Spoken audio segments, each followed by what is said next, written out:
Mime nyuanu communal info TV bono konle mi kudo le wenu gan hobonu no eje do segbla elome minasi husodo tome no do poro ko mitonle communal info meda ho malfrico jekluno tonji mina besi mona timen mi pondo ji mairie d'Abomey Calavi, séance de municipalité du mois de septembre. Le maire a rendu nous contact population de Wedo. Ewe communal info e wana boti me pondo ji nu walo e do tokon la Abomey Calavi ton me bo e tokon la gan podo gambodo ganwu podo tokon la vi gan le pan yo no si hui pele bono yi do hoha e tobito sile do ndende si alinwe yo e tokon la vi o Wedo ton e mewe e blo nu wa mon koton e sun mendo gudodo dieton de palmarès de wala pondoji rencontre de municipalité. Le maire a rendu nous au contact des populations et des soirs et sobodo wala wechobo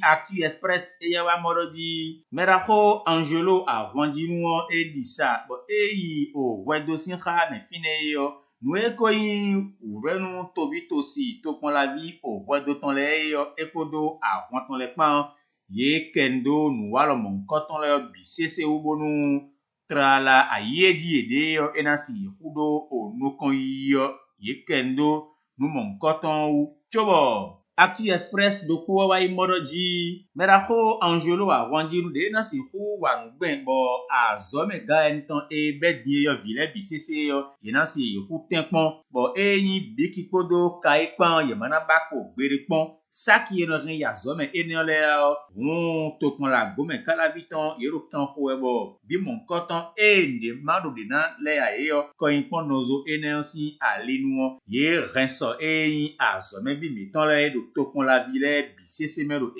Abomey Calavi si kan me fine communal info do po wa imo doji wenu meraho Léon Christian Poblier pateno tokon la vie o godometon o wahode jekoni do fine yo meraho Angelo a wandi nu wa iso gambodo gan uwego nadino o Christelle senami dan wa iso do fine dimbe yewe na pon temenu o sea o godometon si azipo choix de la dame Christelle Dan pour assurer l'intérim de l'arrondissement de Godomey.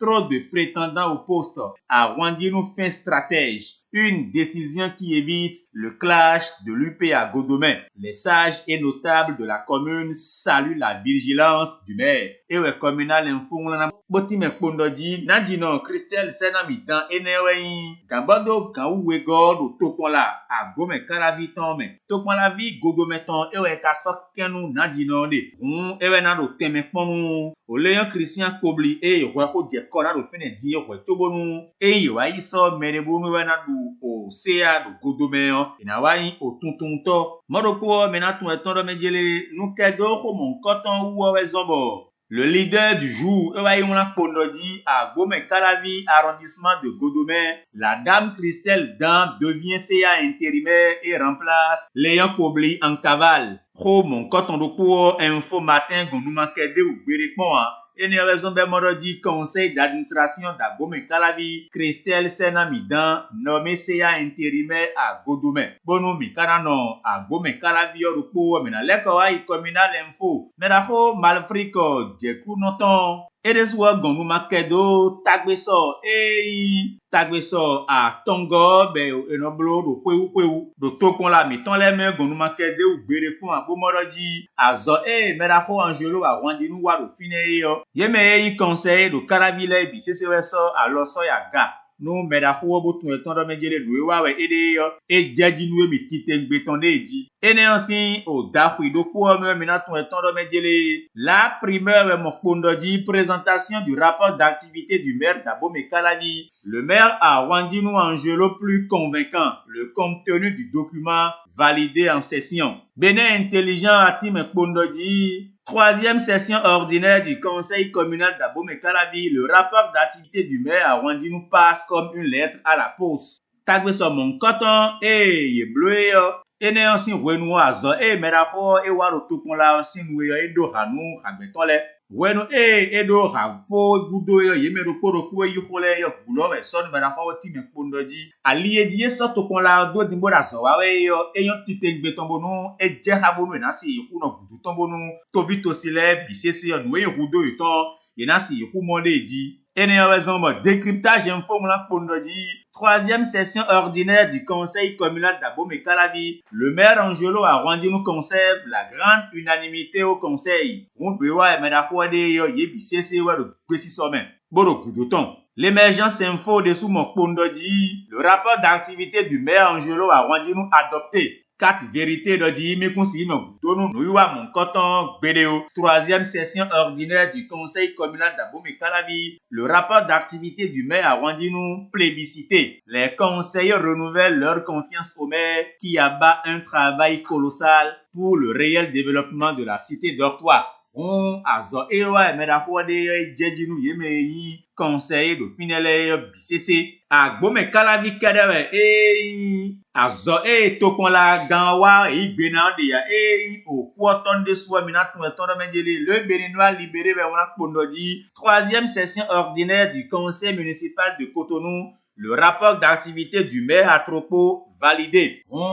Azo medakwa wa kuton sitanu pine di edo hatonu yin khagbeton le yo. Alors so idi bo igbenu medakwa lui ka Troporoji azo so da sini do kuton si nwe yo de blogbon we kande no rumonde idi mina leko wa Abomey-Calavi brandon mi pondoji béninois libéré we so oho tokon la gan Angelo a rendu nous temps edo pour les tobito sile do wenu mi de dimbo ache nyonu ton yo edo budido afọwe yo. Recrudescence des cas de viol basés sur le genre à Abomey-Calavi. Le message du maire a rendu nous béninois libéré et détendre au segla et l'homme topon la gan igbewansedo tobito sile bisese bonu walo mon coton fit etun eton jele edeyo enisi kuso gbeso yaga bodo nu mon coton trala aso ka invito binoton ali mon coton weyo pono jahayo enisi kuna bile boka nyaxe tite gbeton do di eton akpa mon coton koyo la primaire morodi promotion et protection de la femme au Bénin. Le projet de loi transmis au Parlement, une kyrielle d'innovation apportée. Un Beneto miton me fi diyon se na si hu dondo nyon lesi a tchedie yo sen yo devo soro te di mo demen miton le yo e na si hu gbeje sen mon coton ekponbonu igbena wede bunu ene minaje o zizanji yero sen hodo mina ton eton do menjele tokon la biton le yo sen yo devo di we yede su do nano di fraternité o ya ikanfobi yo medako Franco Kenevo do sen mon coton a chepipa ejlo bo yo me mina bio diyan ene di we tokon la biton le na si hu suzon ligbon medako mo pondoji une réforme pertinente et innovante. Franco Kenevo timeroji tokon la biton le bisese yo azo ewa de kaka je fine die yo eyon lo nu kakode we pode wedele yo so te gbeje pon podo wa devole so ite ebonu sen elo demen le yeko si hu igbena dimbonu mesi hu le zanu kwe wo mo mena so bana wa ibodo sen nu konton mizan ou me de so mi kana moroji nu kon mi do di yo ena jeji de medako mon sen mon konton gbe yo fraternité kan fo biebe ka so gbe so ya galobo time mena gosi tokon la miton le me bona le ko wa imo communal info weti me pondoji lutte contre l'enrichissement illicite au sein de l'armée béninoise et autres. Et si le président Talon jetait un regard autour de lui ena je dok zogbe mo ebidedo a wangon miton si gandele sie medako communal info wa ido kinkambi eroji togan medako Patrice Talon ka iso no kun perebo ikon wero dijewe do apaton do a wangon miton le yo nu kwe do de dinele de kai badona mekara yin bona yo kwede yaji communal info do ko wa imo Osea Yokoton, bon, eso nous d'agbere so ite. Journée de salubrité du mois de septembre à Yoko, le CA Pierre Botupo œuvre pour un quart de vie sain. Le village de Wawata Dandi a accueilli l'événement de ce mois. On est source nous teo a yeji de onasi kumer tokon la vie o Yokoton. Medako Pierre o Butopo e patia nous fi mon coton yo so warode so ite a yiziza benonsi kublo. eyi owawata dandiyo ewe so luwa mon koton boblo do sun mi do kudodo wa ye di lo fine trolo yo debo tobi tosile bisese yo ye so gulonu meda khobo no gudoton onuwa mon koton yesi hui bibloto khodevo u mina kendo we o denuzo ate mi ton fine di mina ton etondo mejele o meda ho o renkanti so gando a sinayo Edion a Zinkotondi après sa nomination à la tête des douanes béninoises, Renkanti installé officiellement dans ses fonctions. Et ouais, palmarès sobo mon boti me pondodi. Mais d'accord, a zo da siton belena si huwa do denuzon temiton si nouyo wenu so gana siton yo. Et gon nous makede ou berekon Actu Express wa imorodi passation de charge à la douane Alain Renkanti pour un nouvel élan à la douane béninoise. On quasi quand miton dans li doro beneto miton meyo de nous aten miton le azo yeton yo et nan si kuwa ide to gan meda ko Patrice Talon e ka jirugbe segbele adoko lo meyo minan ton do menjele azo glegle yin azo bere pon be mono nu ben drug miton yo be moro beneto miton men 2,5 de tonnes de cocaïne saisie au Bénin. Décryptage info Lamboti me pondodi réaction du procureur spécial de la Criette Mario Metonou. Alors yeme eneole ou bon azogbegle mon coton. Lutte contre les produits illicites. Bénin intelligent Morodi 2575,35 kg de drogue saisie. Entorse, le magasin épinglé n'appartient pas à la Sodeco. Les auteurs du trafic se préparent à l'écouler vers diverses destinations.